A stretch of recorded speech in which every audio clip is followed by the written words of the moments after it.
마테오가 전한 거룩한 복음입니다.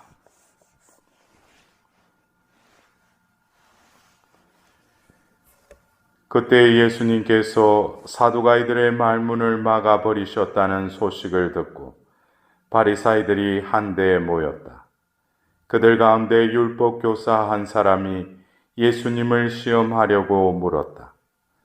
스승님, 율법에서 가장 큰 계명은 무엇입니까? 예수님께서 그에게 말씀하셨다. 내 마음을 다하고 내 목숨을 다하고 내 정신을 다하여 주 너의 하나님을 사랑해야 한다. 이것이 가장 크고 첫째가는 계명이다. 둘째도 이와 같다. 내 이웃을 너 자신처럼 사랑해야 한다는 것이다. 온 율법과 예언서의 정신이 이 두 계명에 달려 있다. 주님의 말씀입니다.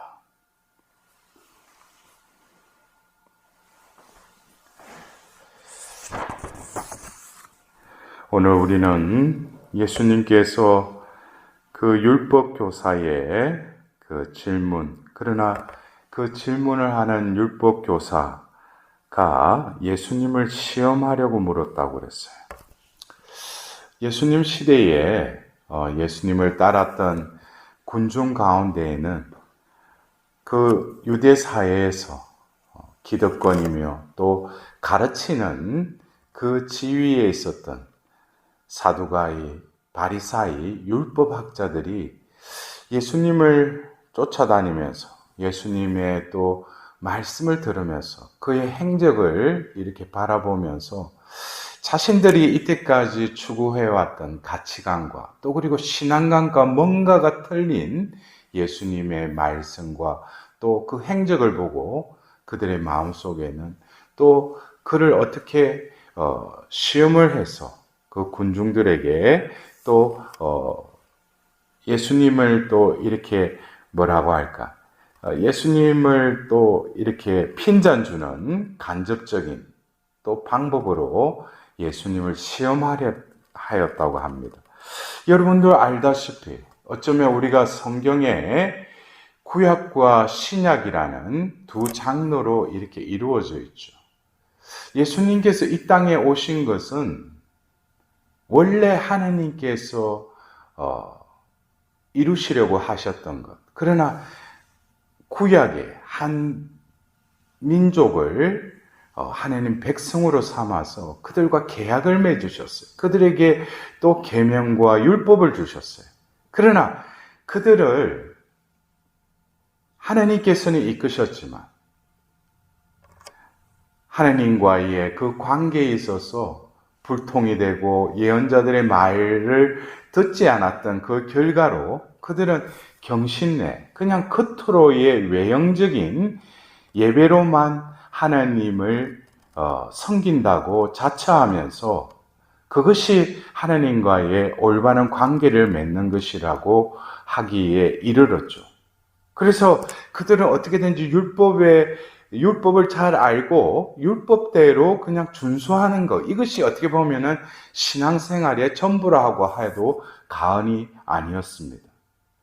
그러나 예수님이 이 땅에 오셔서 그 십계명에 대한 또 다른 하나님께서 과연 원하셨던 그 뜻을 예수님께서는 다시 그들에게 의미를 재음미하도록 이끄십니다. 그것이 예수님의 어떤 그 말씀 가운데 그들이 시험에 들고 그들이 스스로 올가미에 또 빠지게 되는 것은 왜냐하면 그들이 생각했던 하나님의 법, 그러나 예수님께서 오셔서 그 하나님이 주신 그 계명의 본의를 그들에게 다시금 알려주시는 것이죠.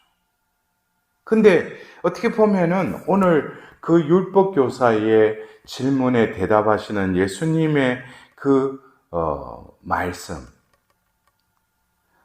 율법에서 가장 큰 계명이 무엇입니까? 하자 예수님께서는 그 사랑의 계명을 말씀하십니다. 그래서 이 하느님 사랑과 이웃 사랑, 이것은 어쩌면 10계명의 그 1계명부터 3계명, 4계명부터 10계명까지의 그 두 부분도 전반부는 이 상위법이라고 해서 하느님과의 관계 속에서 그 계명을 주셨죠. 그리고 이어서 이웃 간의 그 사랑에 대해서 하나님께서는 또 말씀하셨어요. 그래서 오늘 이 예수님의 그 대답은 어떻게 보면은 구약의 그 시나이산에서 탈출기 20장에 그 주신 그 계명을 요약해서 다시금 예수님은 말씀하십니다. 근데 우리가 예수님의 이 가장 큰 계명, 이것을 어떻게 여러분들은 이해하고 살아가고 계십니까? 어떻게 보면 우리가 이 계명이라는 것도 어떤 지켜야 될 법, 그러나 여러분들 그렇죠. 우리가 구약의 그 계약, 시나이산 계약, 그러나 신약의 새 계약으로 인해서 옛 계약이 되어버린 그 계약, 이것은 돌판에 새겨진 그 계약이었죠. 그래서 그들의 한계는 어떻게 보면은 외부에 하나님이 주신 그 계명을 모세가 돌판에 그 하나님께서 새겨주셔서 그것을 또 이스라엘 백성들에게 알려줄 뿐만 아니라 해석을 해주죠. 결국 그것을 들은 이들이 그것을 지키는 것이 어떻게 보면은 구약의 그 버전이라면 신약에 와서는 예수님께서 몸소 그 하나님의 계명을 사랑의 계명으로 온전히 드러내시죠. 하나님께서 너희들을 선택하셔서 계약을 맺고 이렇게 법을 주고 또 그리고 가나안 땅 약속의 땅으로 이끄신 것은 너희들이 바로 그 계명의 그 정신대로 그리고 삶으로 너희의 존재를 드러냈을 때 이방민들도 너희들이 섬기는 그 하나님을 보고 하나님께로 돌아올 수 있도록, 그래서 하나님께서는 그 이스라엘 백성을 선택하신 것입니다. 결국 어쩌면 인간의 무지함과 하나님과의 그 관계가 막혀버린 그것을 다시금 회복시키기 위해서 예수님께서는 그 시나이산 맺었던 계약, 그러나 구약의 한 예언자를 통해서 예언케 하신 새 계약을 또 이루시기 위해서 이 땅에 오셨다라고 예수님이 직접 말씀하시죠. 결국 예수님께서는 그 새 계약을 이루셨습니다. 그리고 새 계약의 백성을 이 교회를 통해서 또 모아들이시죠. 그 새 계약의 백성은 뭡니까? 이제 돌판에 새겨진 그 계명이 바로 영으로 우리 마음에 정신에 새겨주시고 박아주신다고 말씀하십니다. 여러분들 이것은 어떻게 보면은 우리가 역사적으로도 여러 가지 어떤 인간의 그 문화와 모든 세상의 그러한 역사에 의해서 어떤 대변혁이 일어나는 경우가 있죠. 그것을 우리는 뭐 혁명이라고도 하고 여러 가지 어떤 무슨 운동이라고도 하고 그러지만은 하나님께서는 바로 이 예수님을 통해서 시나이산에서 그 맺으셨던 그 계약은 바로 하나님이 이스라엘 백성들을 사랑하시기에 그들을 유목민이었던 그들을 이끄시면서 그들을 소수민족이었지만은 누구보다도 사제의 나라요 당신의 소유로서 그 민족을 돌보시고 또 베풀어 주셨어요. 결국 예수님께서 이루셨던 그 새 계약은 이제 바로 그 계약의 본정신, 하나님께서 진정으로 너희들이 이 계명을 살아가는 것은 바로 오늘 예수님께서 말씀하신 것처럼 내가 너희의 하나님으로서 너희에게 은총과 은혜를 베푸는 하나님이 너희들이 진정 그 하느님 백성답게 살아가는 그 삶은 바로 사랑의 삶이라는 것이죠. 그러기 위해서 먼저 하느님과 계약을 맺은 그 백성답게 마음을 다하고 목숨을 다하고 정신을 다하여 하나님을 사랑해야 한다는 것이죠. 여기서 여러분들 그래요. 우리가 어쩌면 예수님이 이 땅에 오셔서 드러낸 그분의 삶은 공생애를 통하여 하느님 나라가 다가왔다라고 하시면서 복음을 선포하시고 많은 병자들을 낫게 하시고 이적을 행하시고 결국에는 예수님께서 기다리신 그 때를 맞이하러 예루살렘에 가셔서 결국 예수님께서는 십자가에 못 박혀 돌아가십니다. 이것을 통해서 바로 요한복음 3장의 니코데모에게 3장 16절에 바로 하나님께서는 이 세상을 극진히 사랑하셔서 외아들을 내주셨다고 그랬어요. 예수님의 이 삶은 한마디로 하나님의 사랑을 우리에게 드러내신 삶이셨죠. 그래서 예수님의 직접 이 가장 큰 계명을 우리에게 드러내셨을 뿐만 아니라 몸소 하나님의 아드님으로서 실행하셨습니다. 그 사랑은 바로 죄인들을 위해 자신의 목숨을 내어주는 그 사랑이었습니다.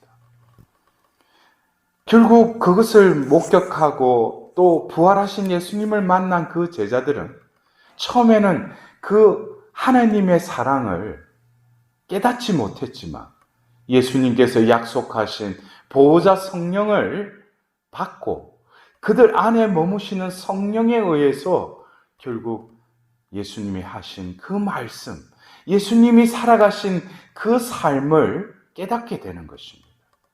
그래서 바로 그 제자들 중에 한 사람이었던 사도 요한은 바로 하나님은 사랑이시다라고 고백하십니다. 여러분들 여기서 오늘 우리는 이 사랑의 계명, 예수님께서도 잡히시기 전에 그 제자들에게 발을 씻기고 나서 내가 너희를 사랑한 것처럼 너희도 서로 사랑하여라 라고 하시며 새 계명을 주시지 않습니까? 근데 여러분들이 그래요.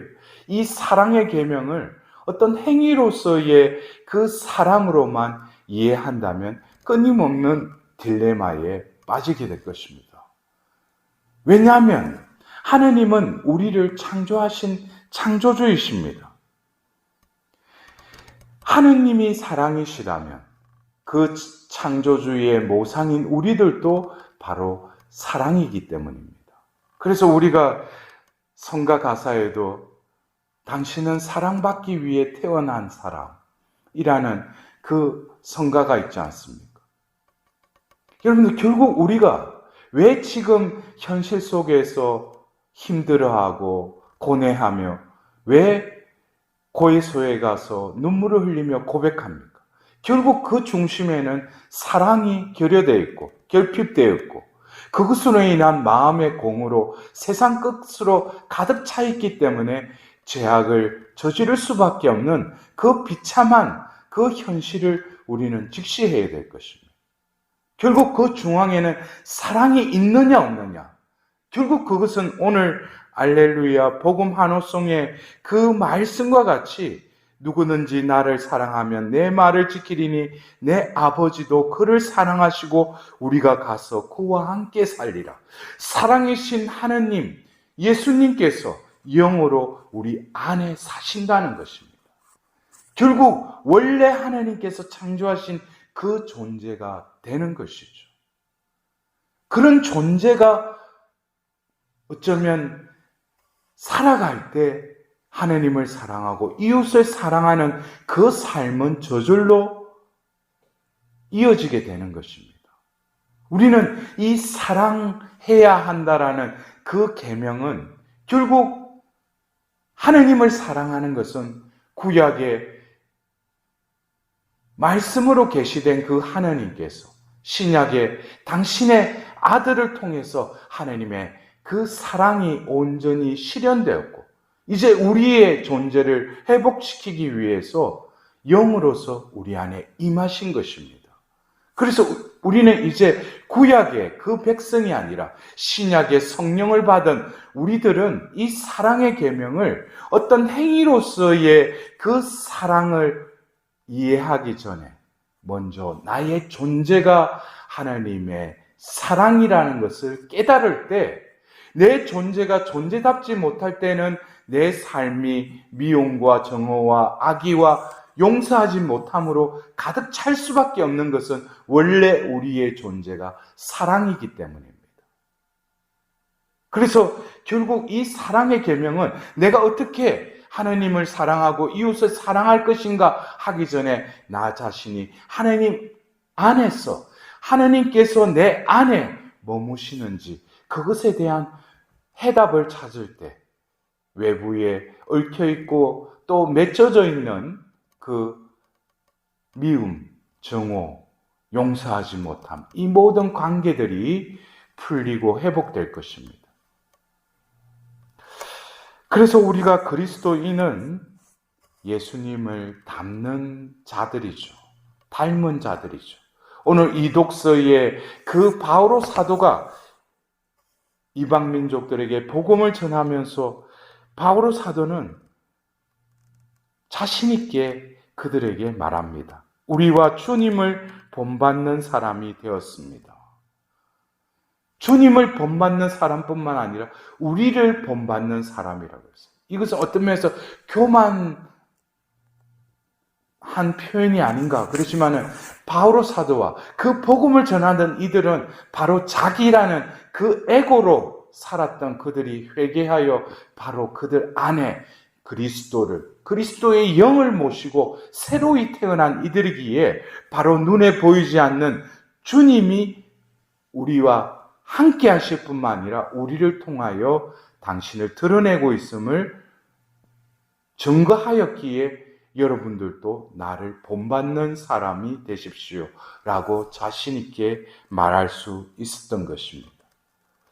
어쩌면 우리가 오늘 이 주일 너무나 우리가 잘 아는 이 가장 큰 계명, 그 계명을 또 지키려고 또 우리가 노력하는 우리 자신이 행위로서의 그 사랑 이전에 존재로서의 사랑, 나라는 존재가 바로 하나님의 모상이며 하나님의 사랑의 그 투영체이고 반사체임을 내가 깨달을 때, 오늘 이 계명 앞에 섰을 때 진정으로 하나님께 구할 수밖에 없는 것은 하나님의 자비밖에 없음을 세상 깨닫게 될 것입니다. 하나님께서는 우리를 새롭게 그리고 당신의 존재로 회복하시기를 간절히 바라시며 우리에게 자비를 베푸실 뿐만 아니라 사랑의 존재로 이 세상의 빛과 소금으로 살아갈 것을 간절히 바라시며 은혜를 베풀어 주시리라고